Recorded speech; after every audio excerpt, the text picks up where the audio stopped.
Celeb Savant is a career retrospective type interview focusing on singers, actors, and industry experts. Join Barrett Edelstein now as he dives into the entertainment world.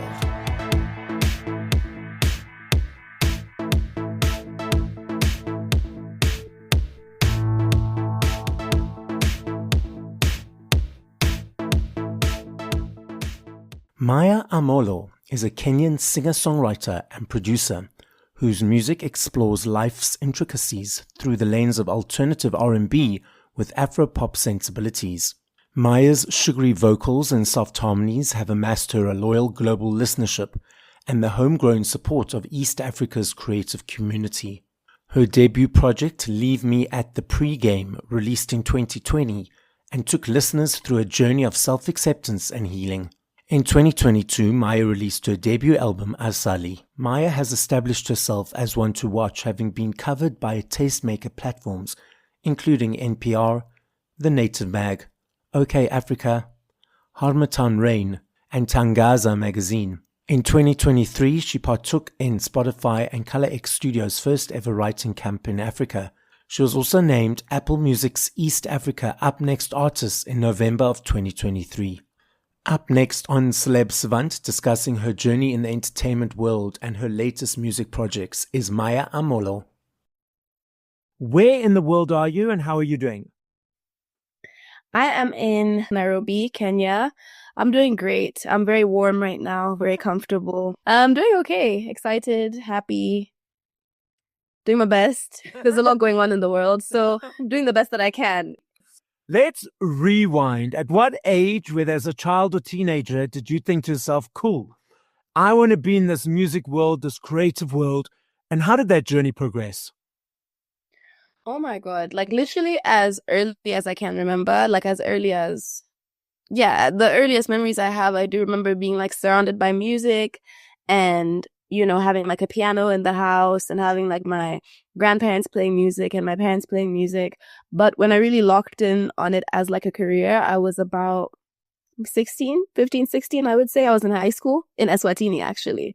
And that's when I started listening to like a lot more like R&B and a lot more of like the new R&B. And I was like, this is what I want to do. This is it.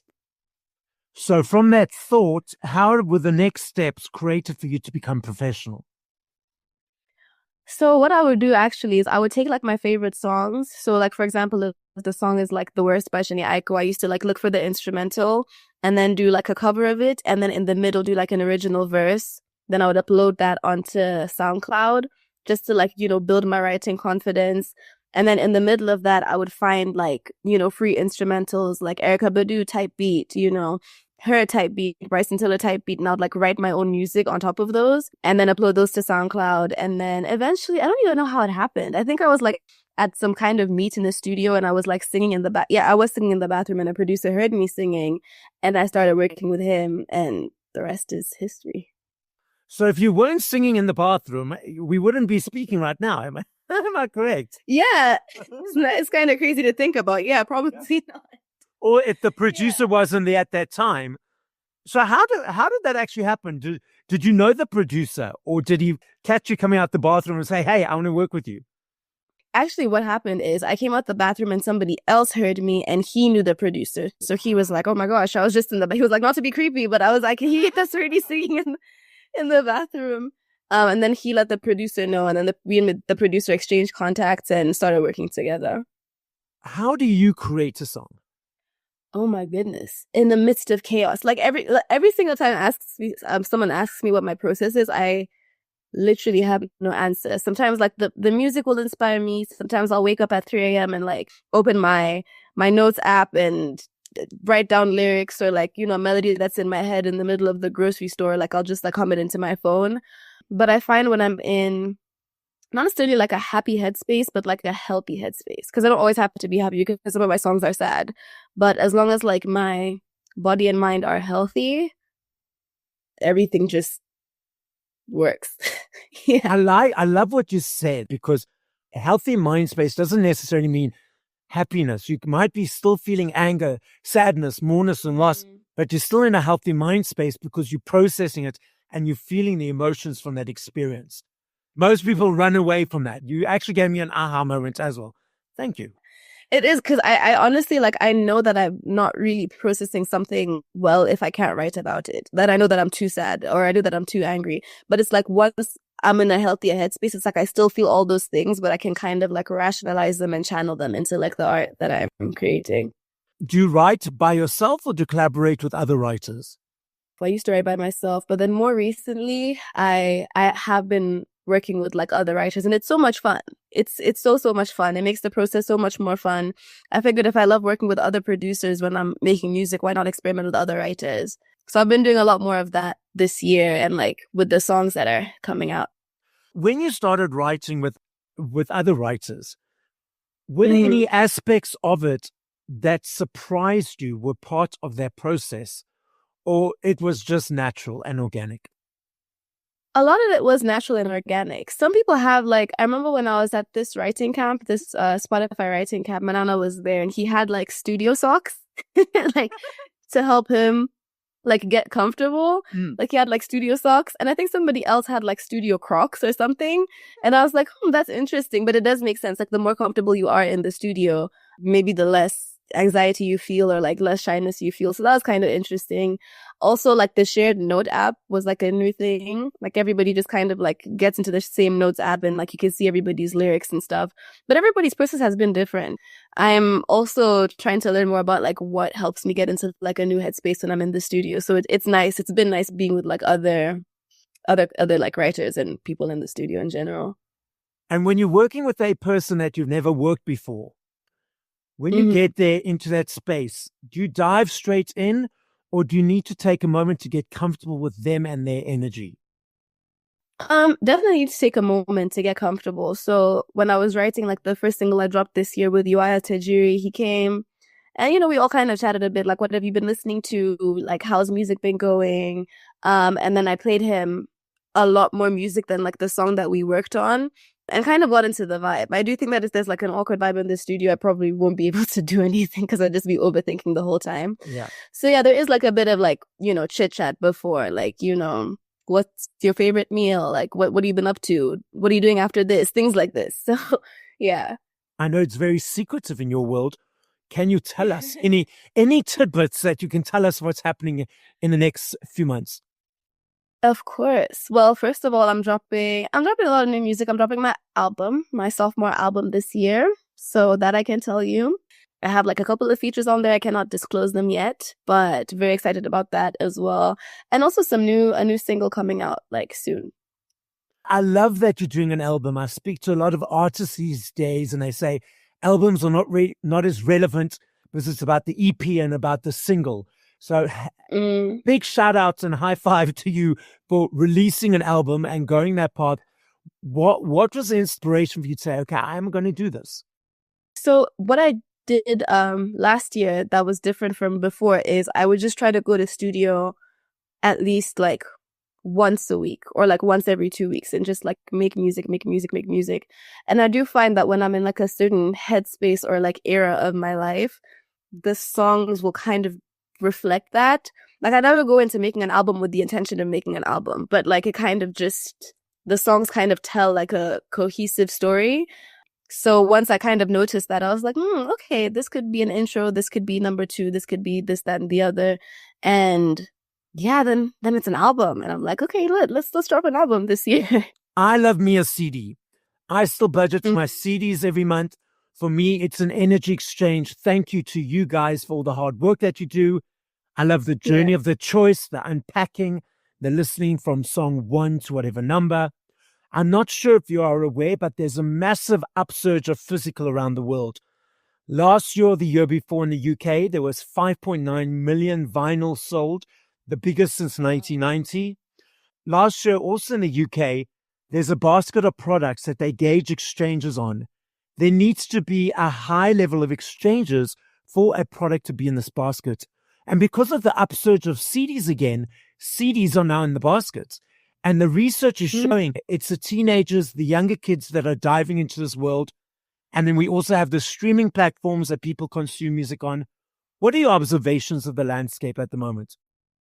Oh my goodness, hectic. Like very, very hectic. I think people still haven't fully understood streaming. I also am a very big fan. Like I ideally want to like make CDs and vinyls and even like little cassettes. Like you know the ones that you could they had like yeah, like little cassettes. I want to do all of that. I think it is very powerful having like the physical thing from an artist, like having something that you can like, hold and store. I'm also very sentimental. So, I love like a stamp of the moment that, that I was in the, record store, whatever, buying something. That's really interesting to hear. I didn't know that. That makes me feel very optimistic because I do think that those things are important. I would like to put out physical media. I think in the era of like social media and streaming, a lot of like artists' moments can feel like very fleeting. Aside from like the tour and stuff, it's just like, okay, you release it and then it's New Music Friday and then it's New Music Friday next Friday and your music is not new music anymore, But I feel like with like a CD, it's like, it's there. I don't know how to, it's like, anyway. I get it. Yeah, definitely something I'm considering. Definitely something I hope will continue to grow for artists to be able to share their art that way. What are your feelings around social media? Oh my goodness.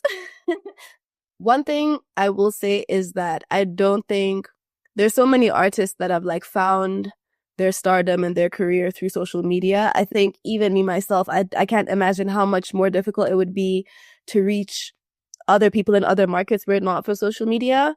I do think that the issue that I've been having lately with social media, and I think part of my next single is kind of speaks to this, is that it emboldens a lot of people who I think should not have much to say. I think that like there is like a false sense of security when you're behind a screen that you can come online and like talk down and belittle and everything. And it's kind of like a fine line between like freedom of expression and just like being unnecessarily unkind. I was watching, what is this documentary? Is it called The Social Network or the social something? Yeah, the movie. Yes, not the movie. It's like a documentary about social media. Yes. And they were just saying that like the human brain is not programmed to come, like wake up every day and see like millions of opinions and like have millions of people perceive you and, hundreds of thousands, 10,000s, however. So I am waiting for that documentary in like 50 years time that tells us the effects it's had on like our brain and evolution and whatever. But I think it's cool. I think with anything as big as that, there's always like the very good and the very bad. What do you enjoy about performing live? Well, I love to sing, so that's nice.